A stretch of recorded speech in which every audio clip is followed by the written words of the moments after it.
So you guys read about the Byzantine Empire already, and you just did Constantine on Tuesday, right?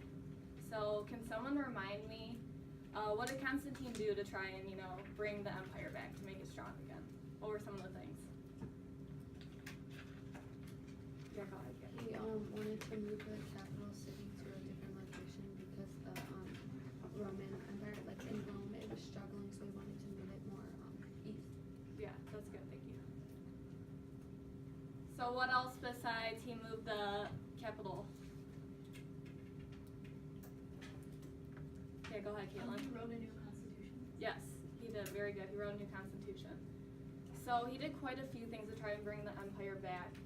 And so today we're going to look at Justinian and what he did to make the empire, to bring it back again. So do you guys remember what was the big thing that Justinian did for the empire? Yeah, go ahead. His code, it was, Yes. it was his legal something. Yeah, very good. So he created a law code. What he did is he collected all of the previous Roman laws, he organized them, and he revised them, and he added some new laws to it. So he did this to make a common law for the whole empire.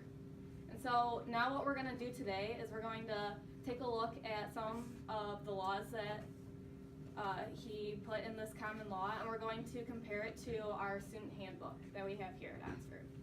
So what we're going to do is we're going to try and see how the importance of what having a common law code is, if there's any importance at all. So if you go ahead and look at your sheet, the first thing we're going to do before I pass out the excerpts from the law code in your student handbook is we have a couple of questions here that we're going to answer first. So there's not a right or wrong answer to it. We're just going to see what we already know, and it's just to get our minds moving about the Justinian Code and our student handbook. So go ahead and take a few minutes and answer those questions, and then I'll pass these out. Okay, so next, what we're going to do, so just turn your pages to the back. So before we do the other questions, I just want to make this clear. We're going to be reading both the excerpts, and then you're filling out this chart. So there's 3 questions, and then you're going to fill it out for Justinian Code and student handbook. So you're going to do this before you answer the other questions. You might need to read it a couple of times over. That's okay. I'll give you plenty of time. So fill out the chart, and then after you fill out the chart, you have on the front, you have these 2 questions, and then there's one on the back too, just in front on the front. So when we're talking about similarities and differences, it's not very specific. So just don't worry about having specific and having examples. Just do the best that you can to talk about the similarities and differences between the 2. Okay? So can anyone tell me any difference between Justinian and now? What's the difference in society?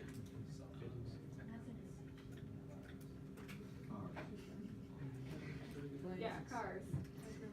Technology. So how are the laws going to change now that we have these new things coming about to where you can't just let those things run freely, right? There's new laws on technology, there's laws on cars to make sure what? So why do we put new laws on things? Yeah, go ahead, Jake. To make sure that people are safe. Right, good. So how is it different now than from when Justinian?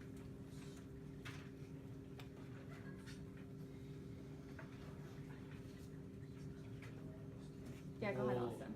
Comparing it to now, we're more like controlled and we have more safety and laws compared to back then, so back then they probably didn't have all these like limits on things like we do now.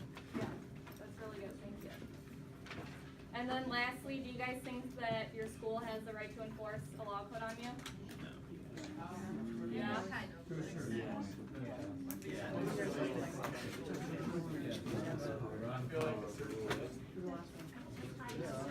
What about Justinian? Did he have the right to make one common law code for all of his people? He didn't?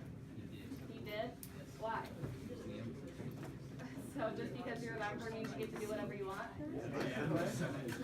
Is that how it works for being the principal? If I was the principal, I could just do whatever I want?